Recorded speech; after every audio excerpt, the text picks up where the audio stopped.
Selamat datang di pembahasan mengenai teori arsitektur. Dalam video ini, kita akan mengupas berbagai aspek penting yang membentuk pemahaman arsitektur, mulai dari teori, paradigma, hingga metodologi yang digunakan dalam praktik arsitektur modern. Arsitektur tidak pernah berdiri sendiri, melainkan selalu dipengaruhi oleh berbagai kekuatan eksternal dan internal yang membentuknya. Melalui perjalanan ini, kita akan melihat bagaimana arsitek bersikap kritis terhadap perkembangan zaman dan bagaimana mereka memposisikan diri dalam dunia yang terus berubah. Mari kita mulai dengan memahami dasar-dasar teori arsitektur. Arsitektur selalu dipengaruhi oleh lingkungan sekitarnya, baik secara fisik maupun sosial. Seperti yang dikatakan oleh Ahmad Tardiana dan Christian Norberg Schulz, arsitektur tidak pernah diciptakan dalam ruang vakum. Setiap karya arsitektur merupakan hasil interaksi antara ide, kebutuhan, dan kondisi lingkungan. Contohnya, karya Walter Gropius di Dessau dengan gaya Bauhaus pada tahun 1910, serta karya Met di China yang menampilkan museum patung kayu, menunjukkan bagaimana arsitektur merespons konteks dan zamannya. Karya-karya arsitek seperti Walter Gropius dan Med Architects menjadi contoh nyata bagaimana teori dan praktik arsitektur berjalan beriringan. Bauhaus dikenal dengan pendekatan fungsional dan estetika yang sederhana, sedangkan Med di China menampilkan inovasi bentuk dan penggunaan material yang unik.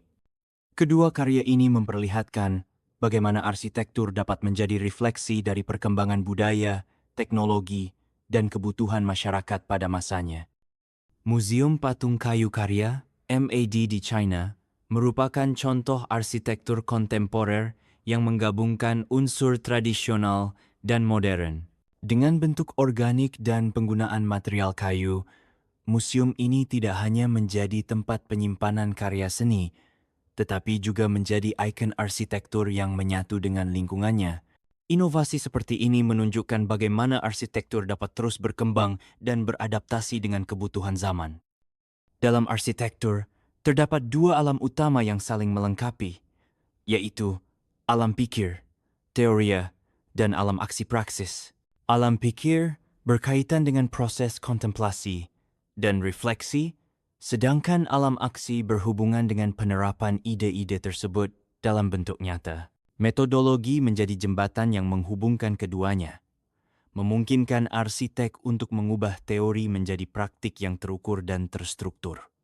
Tiga kata kunci dalam arsitektur adalah teori, praksis, dan metodologi. Teori berasal dari kata Latin theoria, yang berarti melihat dan merenung. Praksis berasal dari Yunani pratein, yang berarti melakukan atau mengerjakan.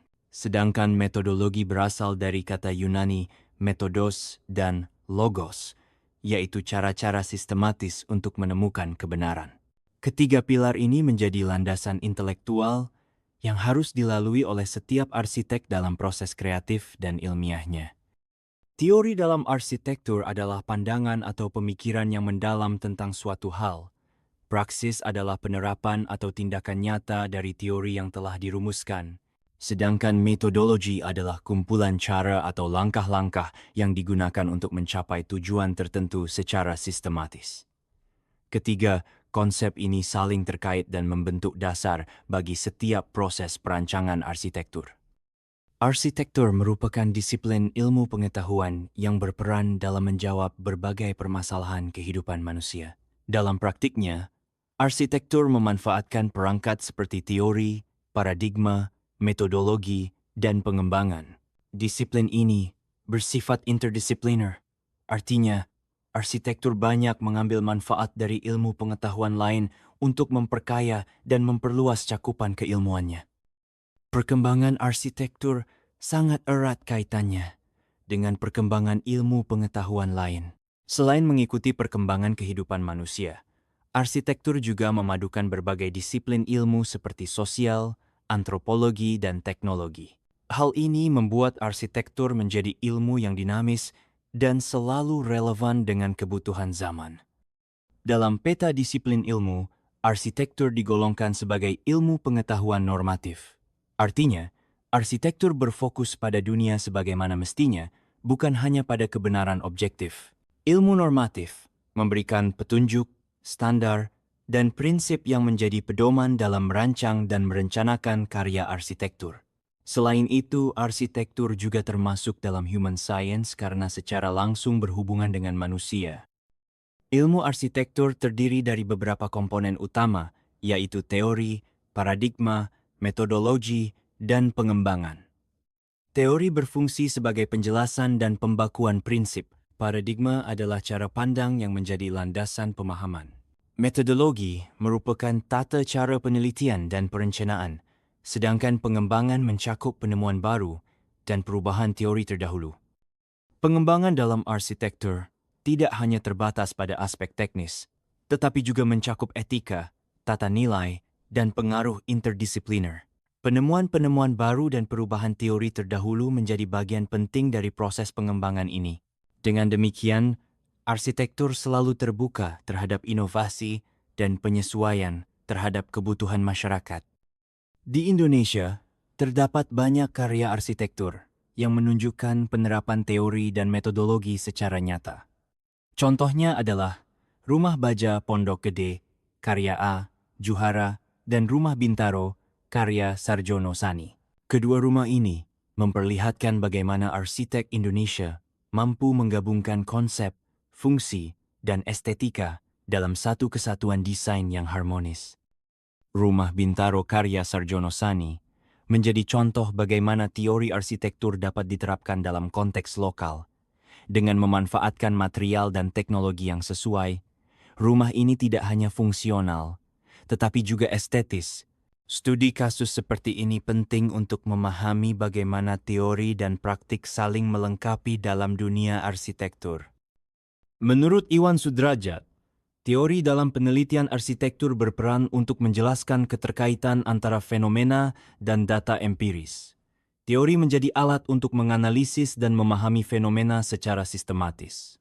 Kerlinger mendefinisikan teori sebagai seperangkat konsep, definisi, dan proposisi yang memberikan gambaran sistematik tentang suatu fenomena beserta hubungan antar variabelnya. Teori dalam arsitektur memiliki beberapa fungsi utama, antara lain memberikan kerangka konseptual yang terstruktur, membantu peneliti mendefinisikan masalah, mengidentifikasi variabel, merumuskan hipotesis, serta mengorganisasikan dan menafsirkan data. Dengan teori, proses sintesis dan interpretasi data menjadi lebih terarah dan sistematis. Teori tentang arsitektur membahas apa dan bagaimana arsitektur itu sendiri. Teori ini merumuskan lingkup, batasan, dan kedudukan arsitektur dalam peta ilmu pengetahuan. Selain itu, teori arsitektur juga mencakup berbagai aspek yang membentuk pemahaman tentang ruang, bentuk, fungsi, dan estetika, serta pengaruh sosial dan budaya. Teori perencanaan dan perancangan dalam arsitektur berfungsi sebagai pedoman dalam proses desain. Teori ini mencakup berbagai aspek seperti programming, sistem arsitektur, tata cara mengolah ruang dan bentuk, serta teori komposisi visual dan proporsi. Dengan teori ini, arsitek dapat merancang bangunan yang tidak hanya fungsional, tetapi juga estetis dan sesuai dengan kebutuhan pengguna. Paradigma adalah cara pandang atau sudut pandang yang digunakan arsitek dalam merancang karya arsitektur. Dalam arsitektur, terdapat berbagai paradigma seperti mitologi, kosmologi, estetika, sosial, humanisme, rasionalisme, modernisme, postmodernisme, environmentalisme, dan semiotik. Arsitek seringkali menggabungkan berbagai paradigma sesuai dengan idealisme dan konteks proyek yang dikerjakan. Paradigma mitologi dan kosmologi dalam arsitektur menekankan pada hubungan antara manusia, alam, dan alam semesta. Paradigma ini sering digunakan dalam desain bangunan tradisional yang syarat dengan simbol dan makna filosofis. Melalui paradigma ini, arsitektur tidak hanya berfungsi sebagai tempat tinggal, tetapi juga sebagai representasi nilai-nilai budaya dan spiritual. Paradigma estetika menekankan pada aspek keindahan dan harmoni dalam desain arsitektur.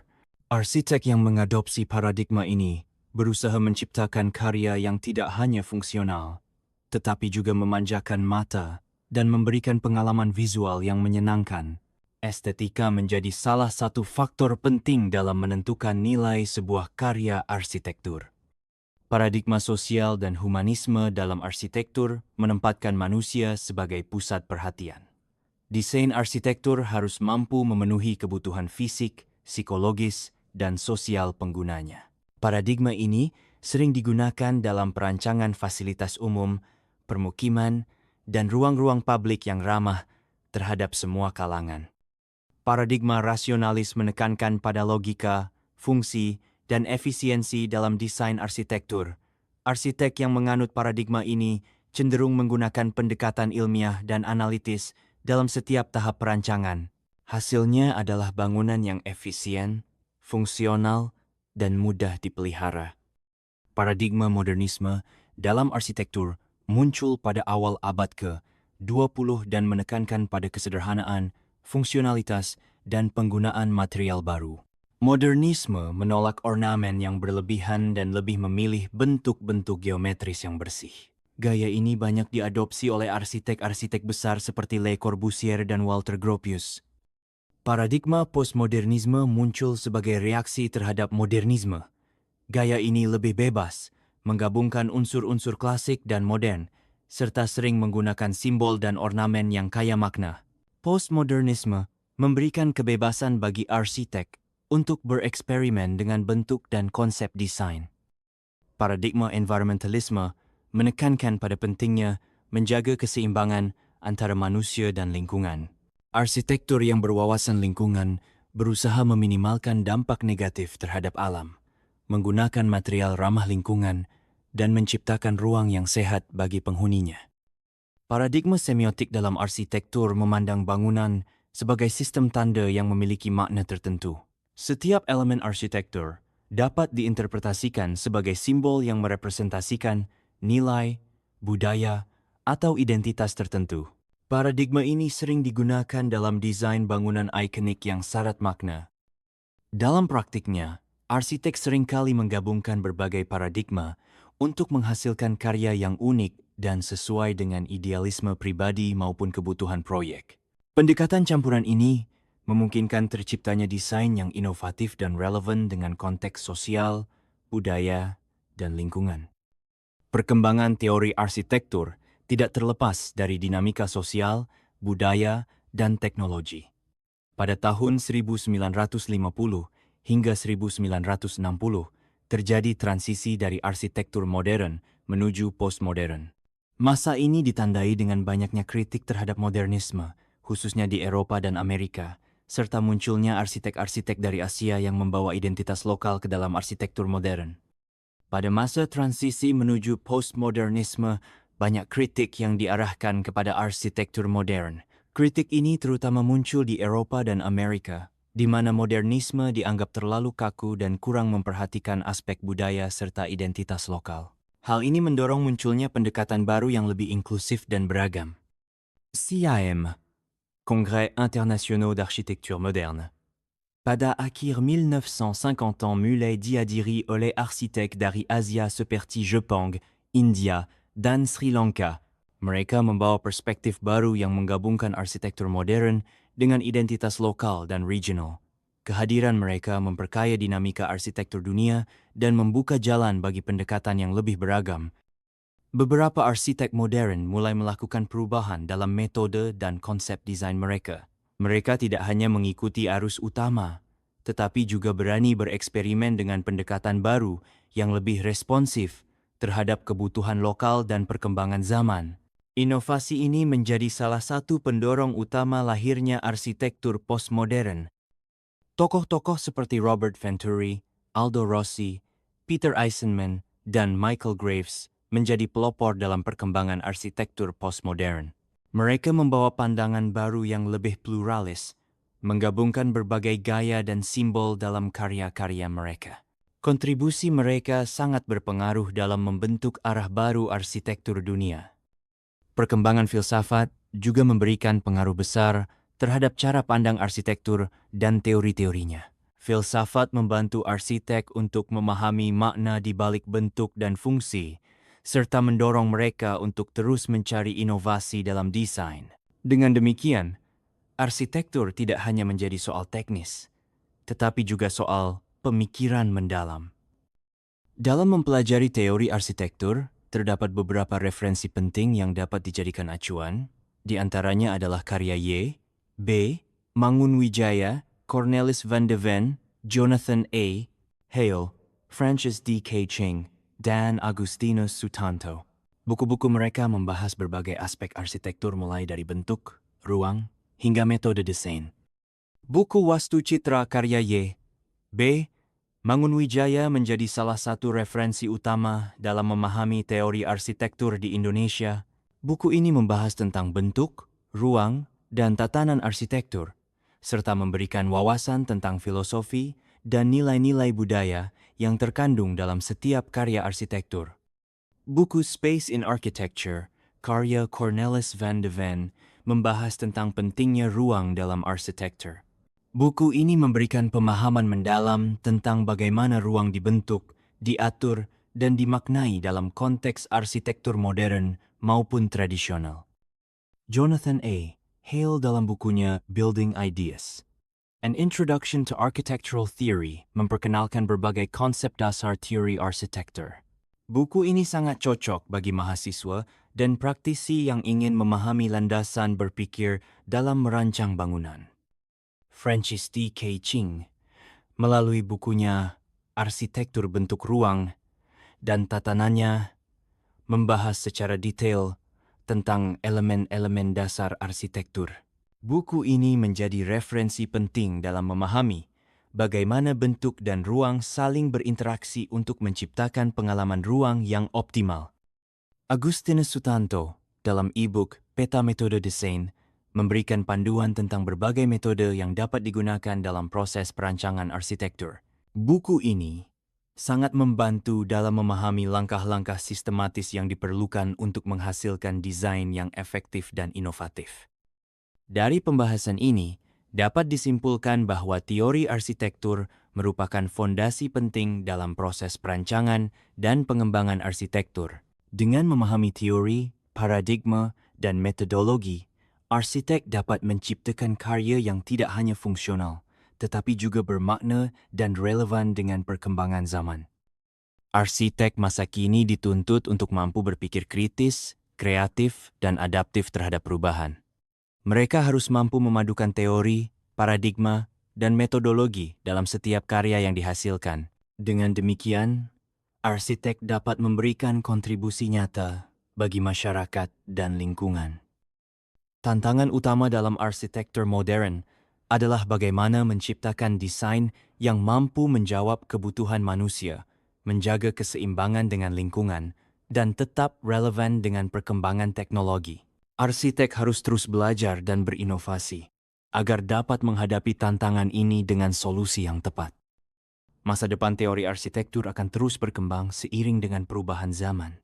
Inovasi, kolaborasi, dan pemanfaatan teknologi menjadi kunci utama dalam menciptakan karya arsitektur yang berkelanjutan dan berdampak positif bagi masyarakat.